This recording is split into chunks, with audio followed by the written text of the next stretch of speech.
Hello, जय Hind friends. कैसे हैं आप सभी लोग? चलिए स्टार्ट करते हैं हम आज का सेशन। तो आज हम बात करने वाले हैं इतिहास, हम हिस्ट्री कहते हैं उसकी।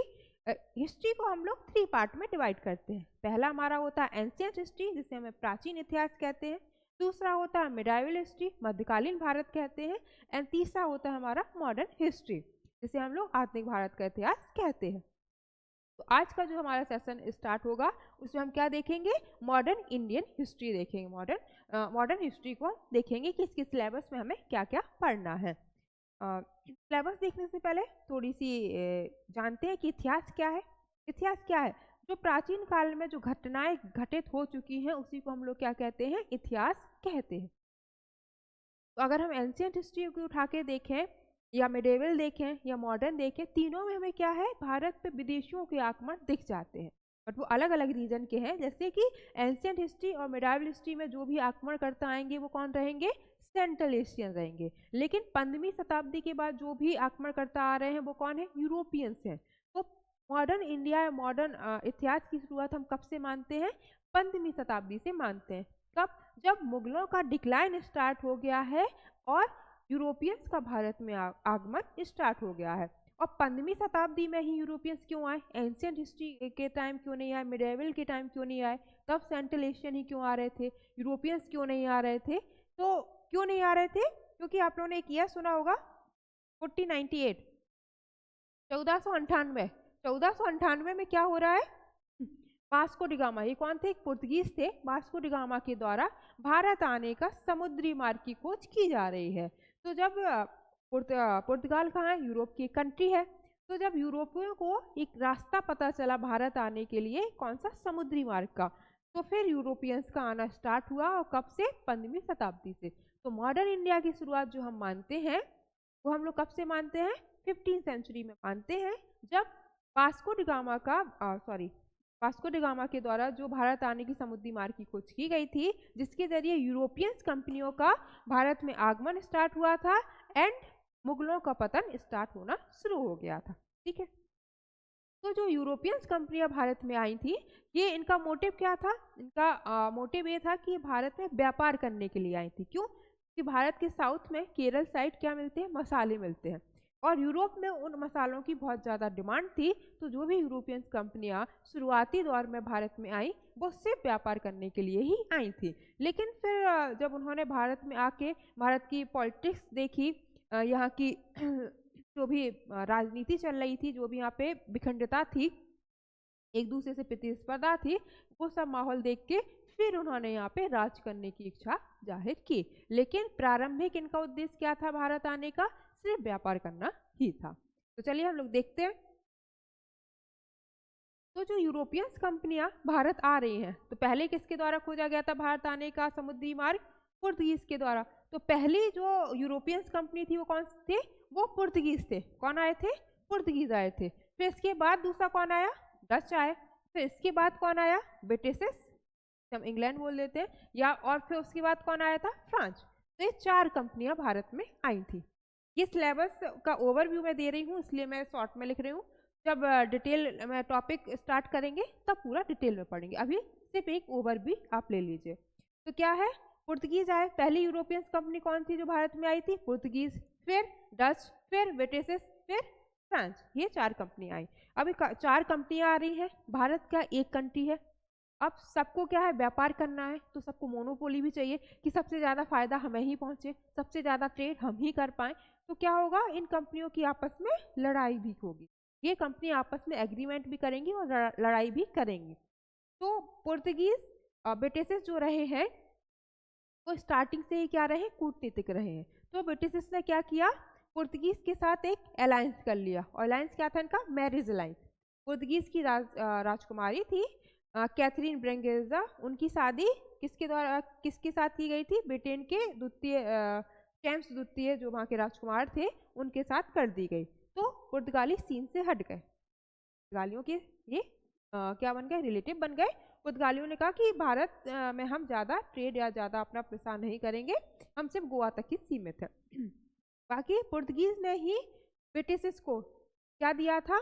मुंबई एज अ दहेज, एज अ डाउरी के रूप में मुंबई भी दिया था।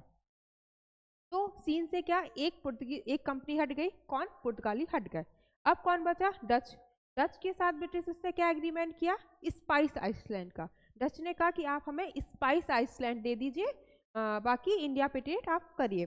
तो स्पाइस आइसलैंड क्या कहलाते थे उस समय, अभी भी इंडोनेशिया और मलेशिया, इन दो कंट्री को हम लोग क्या कहते थे, स्पाइस आइसलैंड। क्यों, क्योंकि यहाँ पे मसाले बहुत ज़्यादा उत्पादित किए जाते हैं इसलिए। तो डच भी चीन से हट गया। अब कौन सी बची, दो बची, एक तो ब्रिटेन खुद और दूसरी फ्रांस।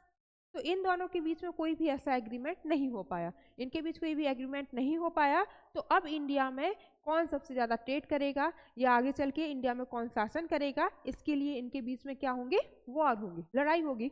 तभी कोई एक जीत पाएगा और जो जीतेगा वही राज करेगा इंडिया पे। तो इन्हीं के बीच जो लड़ाई हुई है उन्हीं को हम क्या कहते हैं, एंग्लो फ्रेंच वॉर कहते हैं।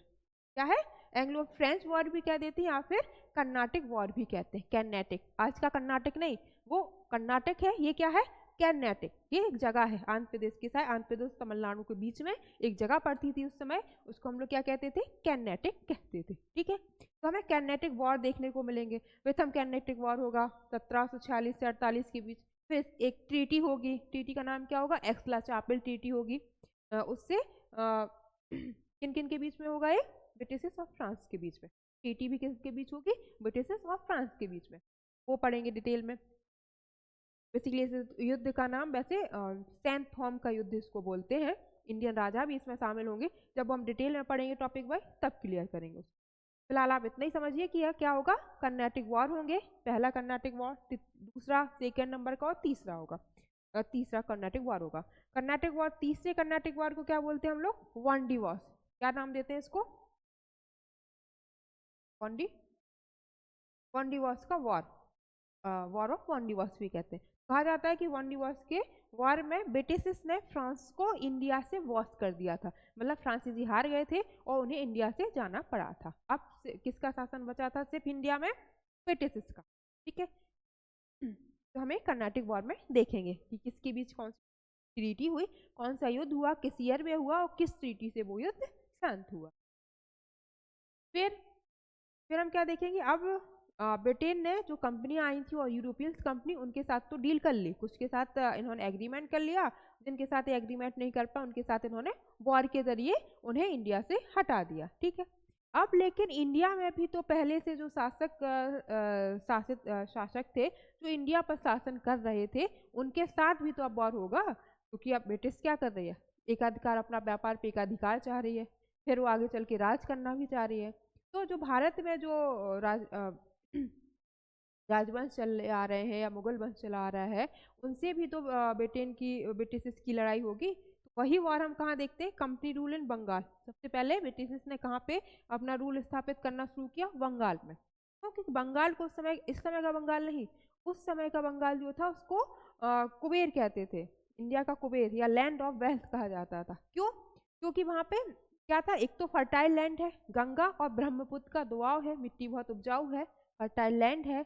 वहाँ पे हैंडीक्राफ्ट का बिजनेस है, हैंडीक्राफ्ट मैन्युफैक्चरिंग चीज़ें हैं, जैसे कि सिल्क, मलमल, इनकी चीज़ें बनती है। और वो बंगाल किससे कनेक्ट करता है, इंडो चाइना, जिसे गोल्डन लैंड कहते हैं। क्यों, क्योंकि चाइना से सिल्क आ रहा है और इंडोनेशिया से क्या आ रहा है हमारे पास, इंडोनेशिया मलेशिया से मसाले आ रहे हैं, स्पाइसेस आ रहे हैं। तो इंडो चाइना रूट पे भी बंगाल पड़ता है, कनेक्ट करता है इंडिया को, इसलिए उस समय का बंगाल बहुत ज़्यादा संपन्न था हर तरीके से। तो कंपनी ने कहाँ पे अपना रूल स्थापित करना चाहा, सबसे पहले कहाँ पर, बंगाल में। बंगाल में भी हम बैटल देखेंगे, बंगाल के जो नवाब हैं उनके साथ ब्रिटिश के जो बैटल हुए हैं, कौन सा हुआ है, तो पहले 1757 हुआ है, जिसे हम बैटल ऑफ प्लासी कहते हैं। इसमें सिराजुद्दौला जहाँ बंगाल का नवाब था उसके साथ धोखाधड़ी की गई थी। उसका एक सेनापति था मीर कासिम, जो कि बहुत बड़ी सेना का नेतृत्व कर रहा था, लेकिन अंग्रेजों ने अपनी कूटनीति दिखाई और मीर कासिम को अपनी साइड कर लिया। तो युद्ध के मैदान में सिराजुद्दौला जो अकेले पड़ गए और उनकी जो बहुत बड़ी फौज थी वो किसके साथ चली गई, ब्रिटिश के साथ चली गई। इसलिए इसको प्लासी, बैटल ऑफ प्लासी को हम लोग क्या कहते हैं, प्लासी की लूट खसोट भी कहते हैं। जब हम डिटेल में पढ़ेंगे तब देखेंगे। फिर जब मीर कासिम ने सपोर्ट किया तो ब्रिटिश ने क्या किया, मीर कासिम को अगला नवाब बना दिया सिर्फ नाम का नवाब बनाया, काम कौन करता था? ब्रिटिश के अधिकारी ही करते थे। लेकिन फिर लेकिन मीर कासिम जो नवाब बना उसे ब्रिटिश को काफ़ी अमाउंट देना पड़ता था। इस युद्ध में भी काफ़ी अमाउंट दिया था, लेकिन युद्ध के बाद भी उसे अमाउंट देना पड़ता था। तो फिर मीर कासिम ने जब आनाकानी की तो मीर कासिम को हटा के मीर जाफिर को बना दिया गया, और फिर मीर जाफिर ने जब आनाकानी की तो मीर जाफिर को हटा के फिर से मीर कासिम को बना दिया गया। फिर इसके बाद हम बैटल ऑफ बक्सर देखेंगे। बैटल ऑफ बक्सर हुआ था अवध के नवाब के बीच में, दिल्ली के बादशाह के बीच में और बंगाल के नवाब के बीच में। मतलब एक साइड कौन कौन था? अवध का नवाब, बंगाल का नवाब और दिल्ली में मुगल बादशाह, ये तीनों एक साइड थे। दूसरी साइड कौन थे? बंगाल के गवर्नर, जो ब्रिटिश ईस्ट इंडिया के गवर्नर थे वो थे। 1764 में भी ब्रिटिश ईस्ट इंडिया कंपनी जीत गई, और जीतने के साथ साथ बंगाल की, बिहार की एंड दिल्ली, ये तीनों चीज़ों, इन तीनों एरिया पे किसका कब्जा हो गया? ब्रिटेन का, ब्रिटिश ईस्ट इंडिया कंपनी का कब्जा हो गया, अधिपत्य जमा लिया। और ये तीन उस समय बहुत ज़्यादा वास्ट लेवल पे फैले हुए राजवंश थे या क्षेत्र थे। अगर इन पे कब्जा हो गया मतलब ऑल ओवर इंडिया पे किसका हो गया? ब्रिटिश ईस्ट इंडिया कंपनी ने अपना शासन स्थापित कर लिया। ये बैटल हम लोग डिटेल में देखेंगे। फिर इस बैटल के बाद बंगाल हो गया, बंगाल के बाद मैसूर, मैसूर में कौन है? टीपू सुल्तान, हैदर अली, हैदर अली का लड़का कौन है? टीपू सुल्तान, नाम सुना होगा आप लोगों ने। हैदर अली के साथ भी वॉर हुए हैं। तो हैदर अली के साथ कौन कौन से वॉर हुए हैं? फर्स्ट मैसूर वॉर हुआ, सेकेंड हुआ, थर्ड हुआ एंड फोर्थ हुआ। थर्ड मैसूर वॉर किस ट्रीटी के तहत रुका था या हुआ था? तो ट्रीटी कौन सी थी? श्रीरंगपट्टनम की ट्रीटी कहा जाता है। ये ट्रीटी इंपॉर्टेंट है, पूछी जाती है। तो श्रीरंगपट्टनम की ट्रीटी हुई थी, हम लोग जब डिटेल में पढ़ेंगे तब इसको देखेंगे। फिर फोर्थ कौन है? फोर्थ जो वॉर हुआ था उसमें क्या हुआ था? टीपू सुल्तान की डेथ हो गई थी फाइनली। तो हम ये सारी चीजें इसमें देखेंगे। फिर मराठाओं के साथ भी इन्होंने युद्ध किए हैं, मराठाओं के साथ भी ब्रिटिश को युद्ध करने पड़े हैं। मराठे कहाँ पे थे? दक्कन में थे। मराठे कहाँ पे अपना शासन स्थापित किए हुए थे? दक्कन में थे, और इन्होंने काफ़ी अच्छी टक्कर दी है ब्रिटिश को। क्यों? क्योंकि ये अपने गुरिल्ला वॉर के लिए बहुत फेमस थे। कौन? मराठा। मराठाओं के साथ जो युद्ध हुए हैं ये सारी चीज़ें भी हम देखेंगे। क्या ट्रीटी हुई, रीजन क्या है मराठाओं के लॉस का? ऐसा बोला जाता है कि 1761 एक टर्निंग पॉइंट माना जाता है। क्यों? क्योंकि 1757 में क्या हो रहा है? बैटल ऑफ प्लासी हो रहा है। अभी पढ़ा ना, 1757 बैटल ऑफ प्लासी, 1761 एंड 1764। ये तो दो हमने देखे, battle of Plassey, battle of Buxar. के बीच का टर्निंग पॉइंट या बहुत इंपॉर्टेंट पॉइंट किसको मानते हैं हम लोग? 1761 को बोलते हैं। क्यों? क्योंकि इसमें पानीपत का तृतीय युद्ध हुआ था मराठाओं और अहमद शाह अब्दाली के बीच में, और मराठा इसमें इतनी बुरी तरीके से हारे कि वो दोबारा से खड़े ही नहीं हो पाए। फिर दोबारा से खड़े नहीं हो पाए, और जो वैक्यूम क्रिएट हुआ राजनीति में उसका फायदा किसने उठाया? ब्रिटिश ईस्ट इंडिया कंपनी ने उठाया, और 1764 में बैटल ऑफ बक्सर में उसने ऑल ओवर इंडिया पे अपना कब्जा कर लिया। ये सब हम डिटेल में देखेंगे। फिर अफगानों के साथ भी इसके वॉर हुए हैं ब्रिटिश ईस्ट इंडिया कंपनी के, तो उसको क्या कहते हैं हम लोग? एंग्लो अफगान वॉर कहते हैं। इसी तरह से पंजाब को सिंध, पंजाब में सिखों के साथ भी हुए हैं। तो सारे वॉर हम लोग देखेंगे। फिर सेकेंड फेज देखें ब्रिटिश ईस्ट इंडिया कंपनी का, वो क्या है? Economic exploitation of India. तो इकोनॉमिक एक्सप्लॉइटेशन उन्होंने कैसे किया? जो यहाँ पे इंडस्ट्री चल रही थी, मैन्युफैक्चरिंग चल रही थी, हब चल रहे थे, हथकरघा उद्योग थे, उनको इन्होंने विनष्ट किया। कैसे? और क्यों किया? क्योंकि 1813 के आसपास इंग्लैंड में क्या स्टार्ट होना शुरू हो गया था? औद्योगिकरण स्टार्ट हो गया था। 1833 में वो पूर्ण रूप से औद्योगिकरण इंग्लैंड में हो गया था, नई नई मशीनें लग गई थी। तो अब ब्रिटेन को क्या चाहिए था? कच्चा माल और श्रम, मतलब लेबर, बहुत सस्ते दामों में ब्रिटेन को चाहिए था, ब्रिटिश ईस्ट इंडिया कंपनी को चाहिए था, जो वो ब्रिटेन ले जाके वहाँ पे मैन्युफैक्चर चीज़ें करेगी इस कच्चे माल से, और बनी बनाई चीज़ें लाके, बन गई चीज़ें तो बन गई, लेकिन एक मार्केट भी चाहिए ना बेचने के लिए। तो वो मार्केट कौन सा रखा इन्होंने? इंडिया को रखा। और इंडिया में मार्केट या इंडिया में उस चीज़ की ज़रूरत रहे, नेसेसिटी रहे, उसके लिए क्या किया इन्होंने? जो इंडिया के खुद के हथकरघा उद्योग थे उनको विनष्ट किया। कैसे? उन्हें कच्चा माल आपूर्ति नहीं कराई गई, अगर कराई भी जा रही है तो उन पर बहुत ज़्यादा हाई टैक्सेशन लगाया जा रहा है, इंडिया से बाहर उन चीज़ों को भेजने पे टैरिफ ड्यूटी बहुत ज़्यादा लगाई जा रही है। ये सारे उपयोग करके इन्होंने क्या किया, इंडस्ट्री को ख़त्म किया और अपने जो इंग्लैंड में बने हुए सामान है उसको इंडिया पे आके हाई रेट में बेचा। इस तरह से उन्होंने प्रॉफिट कमाया। फिर आगे चल के अगर हम देखें तो लैंड रेवेन्यू पॉलिसीज भी लेके आए थे ब्रिटिश। रेवेन्यू मतलब टैक्सेशन वाली, जैसे हम क्या कहते हैं परमानेंट, पहली कौन सी थी, परमानेंट सेटलमेंट, सेटलमेंट या जमींदारी प्रथा भी हमें कहते हैं, स्थायी बंदोबस्त व्यवस्था या जमींदारी प्रथा इसे हम कहते हैं। इसमें क्या किया गया था, बंगाल में बंगाल बिहार साइड इसको लेके आया गया था और लॉर्ड कॉर्नवालिस के द्वारा उसको लेके आया गया था। जब हम डिटेल में देखेंगे तब हम इसको डिटेल में पढ़ेंगे। तो इसमें क्या किया गया था कि फिक्स कर दिया गया था कि इस एरिया से मान लीजिए 1 एकड़ की भूमि है तो यहाँ से इतना % हमें रेवेन्यू चाहिए, टैक्स चाहिए, लगान चाहिए। अब ये क्वेश्चन बनता है कि लगान या जो टैक्स है ये तो मुगल अधिकारी भी लेते थे, मुगल बादशाह भी लेते थे, प्राचीन काल से चला आ रहा है टैक्सेशन, लगान लेना। लेकिन उनके लगान लेने में और ब्रिटिश के लगान लेने में बहुत ज़्यादा डिफरेंस है, जमीन आसमान का अंतर है। मुगल जो है वो टैक्स या लगान लेते थे, वो किस पे लेते थे, उत्पादकता पे। मान लीजिए 1 एकड़ की भूमि है, उस पर किसी साल 5 लाख की खेती हो रही है और किसी साल 1 लाख की हो रही है। 5 लाख की हो रही है उस दिन ठीक, उस बार ठीक है। और जैसे 1 लाख की हो रही है, 1 लाख की क्यों हो रही, मान लीजिए कहीं सूखा पड़ गया, कहीं बाढ़ आ गई, कोई प्राकृतिक आपदा हो गई और उत्पादकता कम हुई है तो टैक्सेशन कम ज़्यादा हो जाता था। और जो मुगल बादशाह वगैरह हैं वो क्या करते थे, मुआवजा भी देते थे, अगर फसल खराब हुई है तो वो कृषकों को मुआवजा भी देते थे। लेकिन तो ब्रिटिश की साइड से जो लगान या टैक्स लगाया गया था, टैक्सेशन सिस्टम था लगान, वो किस पे था, उत्पादकता पे नहीं था, वो किस पे था, पूरे ऑल ओवर क्षेत्र पे। उन्होंने कर दिया कि ये 1 एकड़ की भूमि है, इससे हमें 50,000 या 1 लाख पैसा हर महीने या हर 6 महीने पे हर फसल कटने के बाद चाहिए तो चाहिए। और हमें मतलब नहीं कि आपकी उसमें उत्पादकता क्या हुई है, सूखा पड़ा, अकाल आया, बाढ़ आई, उन्हें कोई मतलब नहीं था, किसान मजबूर थे देने के लिए ये। और जमींदारी प्रथा मतलब किसी एक व्यक्ति को इन्होंने जमींदार घोषित कर दिया कि हम आपको ये जिम्मेदारी दे रही हैं कि इस एरिया में जितनी लगान कलेक्ट होगी वो आप हमें ला के देंगे। एक डेट फिक्स कर दी और कहा कि शाम 5 बजे तक हमें ये चीज़ चाहिए, लगान चाहिए। अगर जमींदार नहीं दे पाते थे उस समय तक लगान तो उनकी जमींदारी छीन के किसी दूसरे जमींदार को दे दी जाती थी। इसको क्या कहा गया था, तो कहा गया था सनसेट लॉ। तो क्या कहा था हम लोगों ने, सनसेट लॉ भी इसको हम लोगों ने कहा था। ये हो गई, ये फिक्स कर दिया गया था, मतलब परमानेंट है, मतलब फिक्स अमाउंट देना होता था। फिर दूसरा सिस्टम कौन लेके आया, रैयतवाड़ी सिस्टम आया था। कौन लेके आया, जब हम डिटेल में पढ़ेंगे तब देखेंगे, और किस किस एरिया में आया था वो भी हम देखेंगे। सेंट्रल एंड यूपी साइड आया था। फिर एक महलवाड़ी महलवाड़ी सिस्टम भी लेके आया गया था, ये भी हम देखेंगे। ये हमारा लैंड सिस्टम हो गया। फिर एजुकेशन पॉलिसीज ऑफ ब्रिटिश।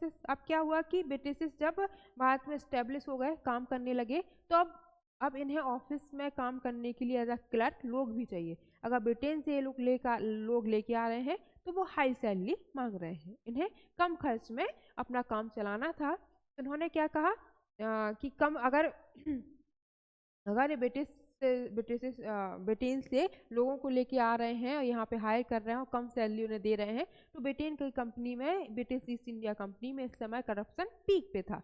स्वाभाविक सी बात है, अगर आप सैलरी कम देंगे तो करप्शन होगा, आदमी घूस के थ्रू अपना क्या करेगा, इनकम बढ़ाने की कोशिश करेगा। पैसा कमाने की होड़ सब में है आजकल। बट ये बात हमेशा ध्यान रखनी चाहिए कि पैसा हमेशा सही तरीके से कमाना चाहिए। गलत तरीके से कमाया हुआ पैसा कभी भी फलदायी नहीं रहता। अगर गलत तरीके से आप पैसा कमाएंगे तो आपका जो आज्ञाचक कहा जाता है, यहाँ जो शिव जी की जो तीसरी आग बनी है उसको आज्ञाचक हम लोग कह रहे हैं, वो खराब हो जाता है। तो तो क्या करना है, पैसा कमाना है लेकिन सही तरीके से कमाना है। तो बॉस को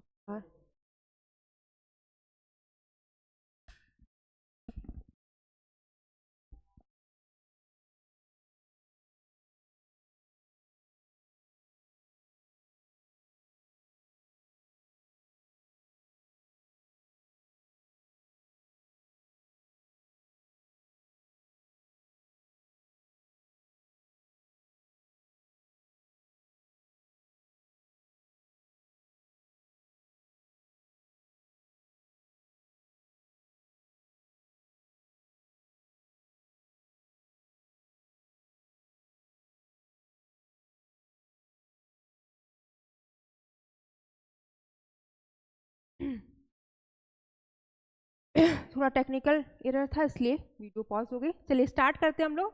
तो कहाँ थे? Education system. तो अब इन्हें क्या चाहिए है? लोग चाहिए जो कम पैसे में इनके ऑफिस का वर्क एज अ क्लर्क के रूप में काम कर पाए। तो ये क्या लेके आए? फिर एजुकेशन पॉलिसीज लेके आए। इन्होंने भारतीयों को क्या है शिक्षित किया, भारतीयों को पढ़ाया और इंग्लिश सिखाई। बेसिकली क्या सिखाई? इंग्लिश सिखाई। तो ये हम लोग रूल देखेंगे। 1813 का charter act and education act जो आया वो देखेंगे। लॉर्ड मैकाले का जो एजुकेशन पॉलिसी है ये देखेंगे। वुड डिस्पैच आया वो देखेंगे। ये सारी चीज़ें हम लोग इसमें देखेंगे। फिर प्रेस पॉलिसीज भी ब्रिटिश लेके आए थे। क्यों? क्योंकि उस समय ब्रिटिश का अत्याचार बहुत ज़्यादा बढ़ गया था। तो प्रेस रिलीज या अखबारों या न्यूज़पेपर में भी कोई खबर छपने लगी थी। आजकल का सोशल मीडिया देखिए, अगर कोई एक करप्शन की न्यूज़ आ जाती है तो तुरंत वो सस्पेंड हो जाते हैं वो लोग। तो ऐसे ही उस समय भी चल रहा था। प्रेसों में ब्रिटिश की धज्जियाँ उड़ाई जा रही थी। ऑल ओवर वर्ल्ड लेवल पे भी अपनी इमेज खराब होने का खतरा था ब्रिटेन को। तो उन्होंने क्या किया? सेंसन एक्ट लेके आया कि प्रेस में क्या छपेगा क्या नहीं ये एक बार ब्रिटिश के थ्रू गो थ्रू होगा, मतलब ब्रिटिश ही बताएंगे इसको। ठीक है। फिर सिविल सर्विस पॉलिसीज लेके आए थे। तो हम लोग देखेंगे जो आज का यूपीएससी या पीसीएस है वो किसके थ्रू आया गया था? ब्रिटिश के द्वारा ही इसको इंट्रोड्यूस कराया गया था। फिर हम देखेंगे जुडिशियल पॉलिसीज भी ब्रिटिश लेके आए थे। लोअर कोर्ट, डिवीजन कोर्ट, ये सारी चीजें हम इसमें देखेंगे। नेक्स्ट रिवॉल्ट ऑफ 1857 हम देखेंगे। तो 1857 का महाविद्रोह या क्रांति हुई है, ये भी हम इसमें देखेंगे। तो इसके कॉज क्या थे, इसके कारण क्या रहे हैं? कोई इतिहास में कोई भी घटना अगर हो रही है तो उसके पीछे के कारण बहुत सारे होते हैं, लेकिन एक तत्कालिक कारण होता है इमीडिएट इफेक्ट जिसे हम कहते हैं। वो क्या था यहाँ पे? वो था कि एक ऐसी अफवाह फैल गई थी। ब्रिटिश जो सोल्जर्स हैं, जो सैनिक हैं, उनके लिए एक नई इन्फेंट्री राइफल लेके आए थे। उसमें अफवाह फैल गई कि उसमें जो कारतूस लगा हुआ है और कारतूस के ऊपर कॉर्क लगी हुई है वो किसकी बनी हुई है? सुअर और गाय की चर्बी से बनी हुई है। एक्चुअली में वो नई जो राइफल इंट्रोड्यूस की गई थी उसमें कारतूस को आपको डालने से पहले कारतूस को खोलना पड़ता था मुंह से, फिर आप उसमें राइफल में कारतूस को इंसर्ट कर सकते थे। अब ये अफवाह फैल गई कि जो पेपर या परचामेंट का पेपर जो उस पर लगा हुआ है कारतूस पे वो किससे बना हुआ है? गाय और सुअर की चर्बी से बना हुआ है। गाय हिंदुओं में बहुत पवित्र है, सुअर मोहम्मदनों में बहुत अपवित्र माना गया। तो ये कहा गया कि हमारे धर्म के अगेंस्ट जा रहा है, हमारा धर्म भ्रष्ट किया जा रहा है। एक रीजन ये था। इससे पहले 1856 में एक एक्ट लेके आई थी ब्रिटिश ईस्ट इंडिया कंपनी कि जो भारत के सैनिक हैं उन्हें अपने लाइफ में एक बार समुद्र पार करके या विदेश जाके सेवा देना मैंडेटरी कर दिया गया था। विदेश जाना मतलब समुद्र पार करके जाना। उस समय प्राचीन मान्यता ये थी कि जो समुद्र पार करता है उसका धर्म भ्रष्ट हो जाता है। तो लोगों में ये भी एक आक्रोश था। बाकी और घटनाएं घटी रही थी, जैसे कि सती प्रथा का अंत किया गया था ब्रिटिश के द्वारा, बाल विवाह का शुरुआत किया गया, बाल विवाह को रोका गया था, पुनर्विधवा विवाह को शुरू किया गया था। तो ये सारी चीज़ें जो कुछ रूढ़िवादी तत्व थे भारत के, उन्हें लग रहा था कि ये हमारी संस्कृति को खंडित कर रहे हैं। तो इस वजह से बहुत सारी चीज़ें मिल गई, बट तत्कालिक कारण क्या था? इनफील्ड राइफल वाला था, वो हम देखेंगे। रिवोल्ट क्या था? रिवोल्ट के सेंटर कहाँ कहाँ थे? झांसी में किसने किया? रानी लक्ष्मीबाई ने। मेरठ में किसने किया? कानपुर में किसने किया? ये सारी चीज़ें हम इसमें देखेंगे। फिर इसके बाद आईएनसी इंडियन नेशनल कांग्रेस की स्थापना होती है। कब होती है? 1885 में किसकी स्थापना हो रही है? इंडियन नेशनल कांग्रेस की स्थापना हो रही है। तो इसकी सेशन किस किस जगह हुए और किस किस ईयर हुए और कौन इसका प्रेसिडेंट रहा है, ये सारी चीजें हम देखेंगे जब आईएनसी को पढ़ेंगे। फिर नेक्स्ट अगर हम देखें तो मॉडरेट और एक्सट्रीमिस्ट जो इंडियन नेशनल कांग्रेस बनी, ये आगे चल के कुछ समय बाद ये दो विचारधाराओं में बढ़ गई। एक था गरम दल, एक था नरम दल।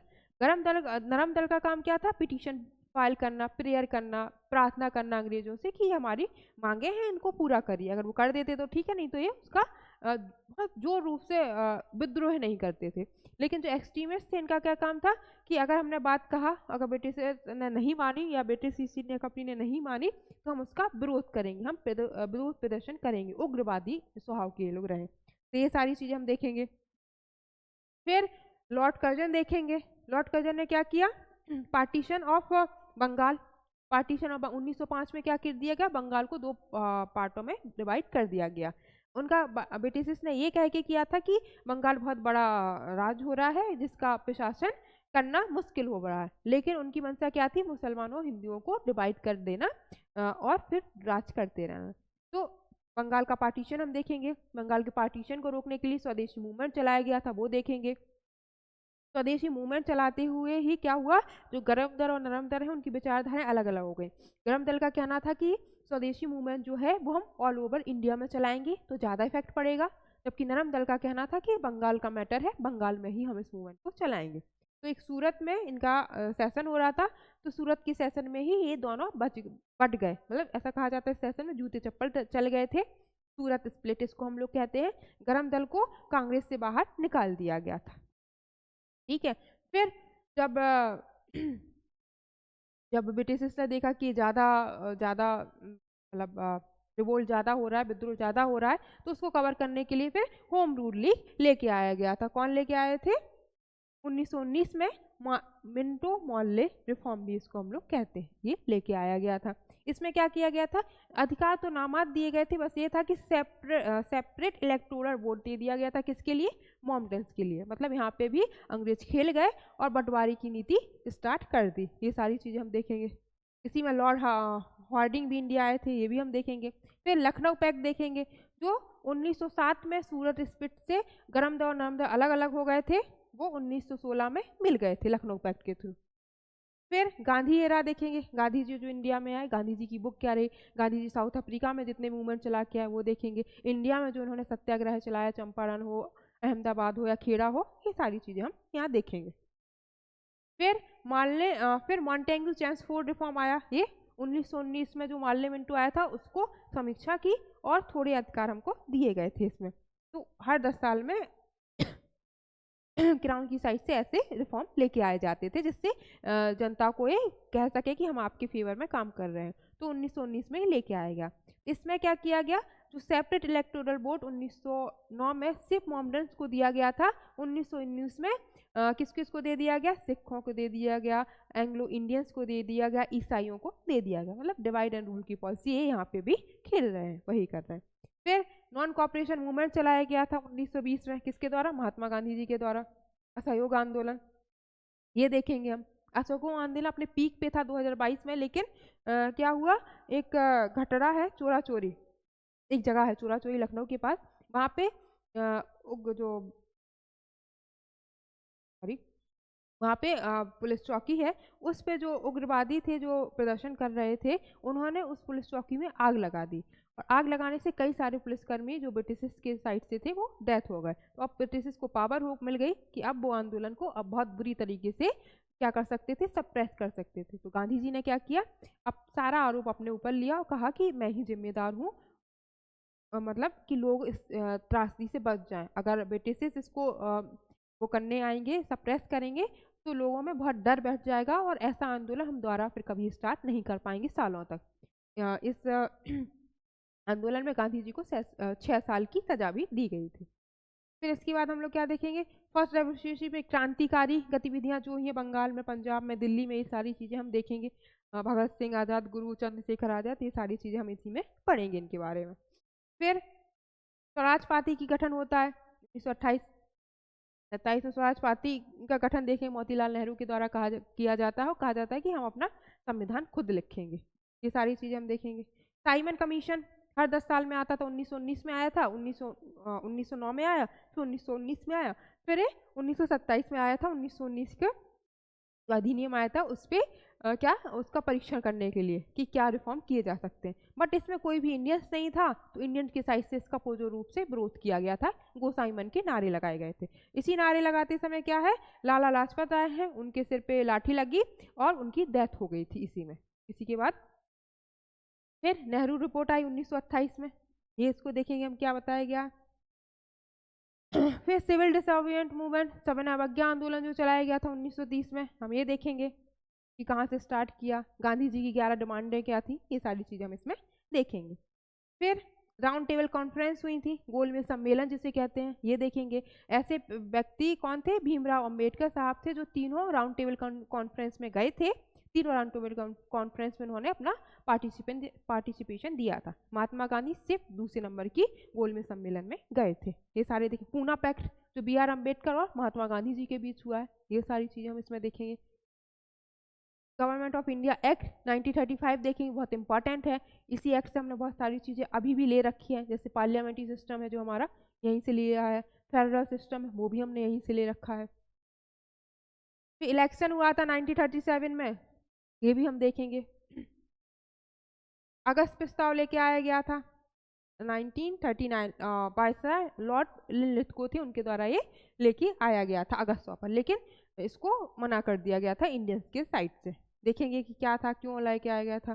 फिर क्रिस मिशन भी लेके आया गया था, जब हम लोगों ने अगस्त पर ठुकरा दिया गया था, तो इसमें कहा गया था कि एक्चुअली में जो अगस्त पर आया था उसमें कहा गया था कि हम आपके संविधान बनाने में आपकी मदद करेंगे, बदले में आप क्या करिए, सेकेंड वर्ल्ड वॉर स्टार्ट हो रहा है उसमें हमारी मदद करिए, लेकिन इंडियंस की साइड से मना कर दिया गया था। फिर क्रिस मिशन लेके आया गया था, इसमें क्या किया गया कि हम आपकी संविधान बनाने में मदद भी करेंगे और संविधान की जो कार्यकारिणी समिति होगी उसमें सारे इंडियंस ही होंगे, और जो वायसराय की समिति होगी उसमें भी इंडियंस को जगह दी जाएगी काफ़ी संख्या में, ऐसा कहा गया था। लेकिन इसको भी मना कर दिया गया था, किसके द्वारा, इंडियंस के द्वारा। वो सारी चीज़ें हम देखेंगे।